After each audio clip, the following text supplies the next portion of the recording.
Hello, everyone, and welcome to Booming Encore's Tweet Talk, where we actually talk about some of the topics that are trending on Twitter. I am joined today by Mike Drak. Mike is the author of Victory Lap Retirement, and I'm Susan Williams. I'm the founder of Booming Encore. So welcome, everyone. Hey, Mike, how's it going? Not bad, Susan. How about you? We're all hanging in. Listen, I thought we could first start talking about is so often we're talking about the people that are not doing the right things, in this COVID-19 environment. But I thought today maybe we could switch it up. Let's talk a little bit about the good things some people are doing.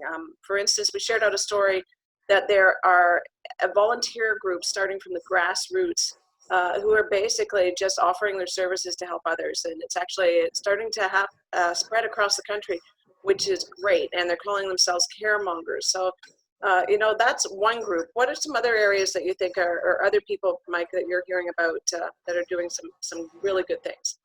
Well, you're seeing people step up and they don't have to. And you're seeing the goodness in them come out and say, hey, you know what? I want to help other people. I want to give back to the community.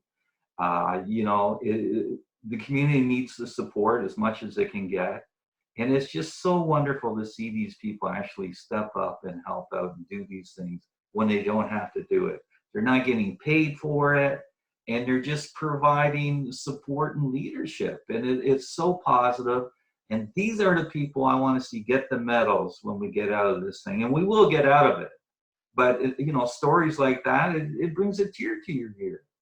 I And know, it really kind of helps you restore your faith in humanity. I mean, oh, for sure. because at one point, when you're hearing about all that panic shopping and everybody, and the whole, Yeah. and the, going crazy and the toilet paper situation and all of that. I mean, you're kind of going, man, is this what we're headed for? But then you hear these other stories, and they're actually really heartwarming. Another one I saw this morning was, where a granddaughter could not see her grandmother because she was in a home and they had completely restricted access.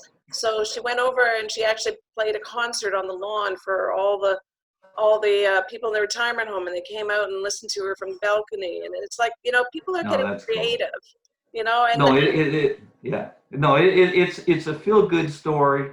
And one positive out of this mess we're in is, becoming aware that there's a lot of good people out there in the world. But, the news people don't like to talk about them because maybe that doesn't sell. But these positive stories are just wonderful. And, there's so many of them out there, and it's nice to see. And we're going to learn a lot from this thing.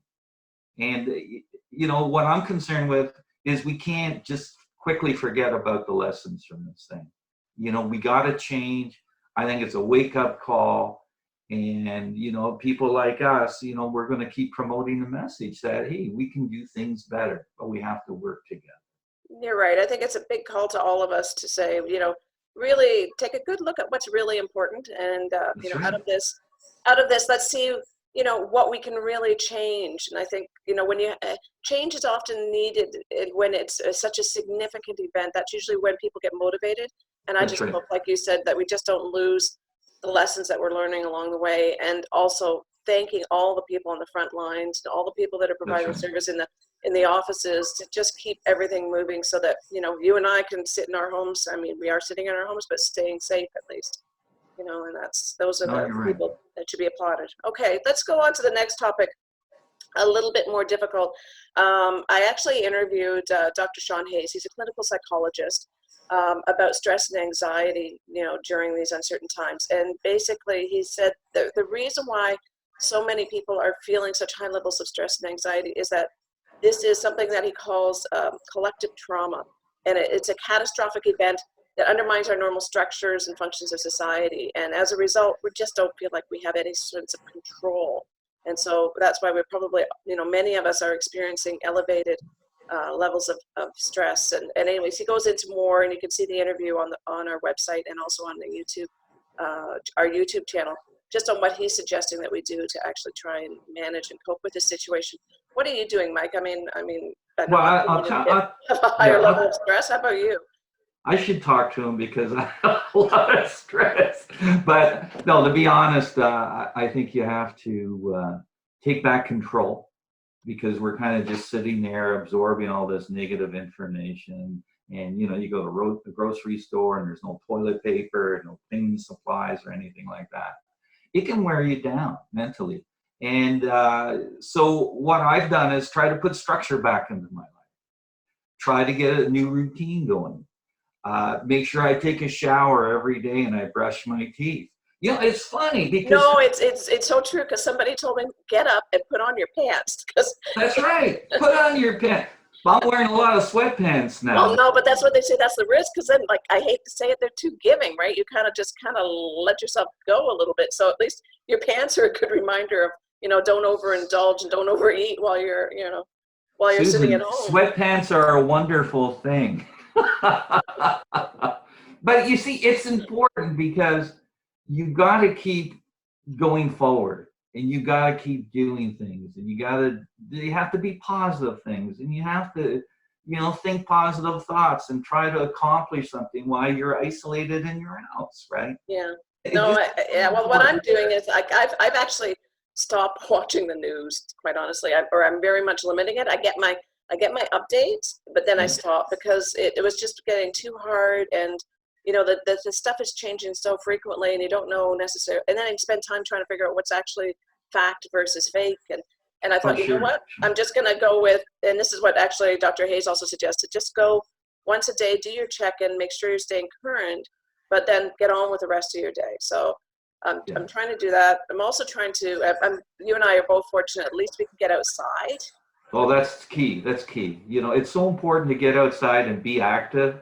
Just going for a walk, provided you can do that where you live, is it really reduces stress, and it gives you a chance to think and look at the positive things that are happening, that you're still okay, you still have food on the table, the family's still doing okay. Yeah, it's a little rough the way we're going through it, but we're going to be okay. That's the key. We're going to be okay, right? So stop watching the zombie pictures and things like that. Look at something nice like Walton Mountain, those reruns on TV. That's what life should be like, right? And it gets so negative sometimes because people are feeding us all this stuff. We got to cut it off like you did, not watching so much, information coming off the news and things like that. Yeah, because I was watching the news like right before bedtime, which is probably not the best thing to do. The worst. And I'm wondering why I'm not sleeping so well. Exactly. So but it's funny. It took me a while to figure that out, but eventually I got there. So why don't we just kind of switch up a bit and just talk about what are you doing while self-isolating, and like how are you actually keeping yourself busy? Well, I'm in the process of finishing off our book. I just got the manuscript back from the editor, so I'm working on that. I like to read a lot. Mm-hmm. I've ordered books from Amazon, the ones that I've always wanted to read that I never had a chance to. So I'm doing that, and I'm trying to learn some new things with respect to technology. I'm terrible at it, and I'm trying to, learn how to use LinkedIn and Skype and things like that because it's important. So I have a chance to do that. But I refuse to sit there and moan. I refuse to sit on the couch and drink a 6-pack of beer, hoping things get better. Because it's not going to do you any good. And all you're going to get is a headache out of it, right? I tried it for a day and I said, no more of this, right? Let's get back. Let's start doing positive things, and, let's look forward to when we come out of this thing. Because we will. No, and I guess myself, like I said, I'm trying to at least go for walks. I'm trying to stay. I'm really trying to focus on my strength training. Mind you, I haven't done it very frequently because it is, especially as you get older. I mean, you really want to retain your muscle mass. So, I mean, do your push-ups, do your planks, do your lifting of tins, all that sort of stuff. I mean, here I am saying that's what you should do, and I should probably make sure I do it myself. And then of course we're doing stuff like this, which is quite honestly relatively new for me, anyways, and trying to stretch a bit and try some new stuff. So sure, but it's just and I can't wait to get the bicycle out soon. It's getting a little bit warmer, and that gives you a sense of freedom too. You can get out there, and it's not, there's nothing better to get a nice sweat going, right? Yeah. Because then you're actually doing it. Yeah, and also I hate to say it, but even meditation and breathing, That helps too, but I'm not very good at it. I get a little fidgety. Well, it's a good time. Maybe it's a good time to start because it actually, there was a study done a while back on specifically for older people and how good meditation is, especially in managing stress. So, if you've ever thought about it, maybe now's the time to actually give it a go. Well, I'll tell you how I practice it is Yeah. I practice active meditation. Yeah. That's my version of it. So when I do go for those long walks with my wife, I do a lot of deep thinking, reflection, and things like that. So it is a form of meditation, but that's the form that works for me, right? Yeah. Well, I mean, and that's the thing. I think Yeah, you got to find. I think that's the key point. I think we each have to find what works for us. that's You know, right. to help us stay to stay positive. For our mental health, for the people around us. I mean, nobody wants to, especially in tight quarters. Nobody wants to be around someone who's cranky or Oh you no, know, no.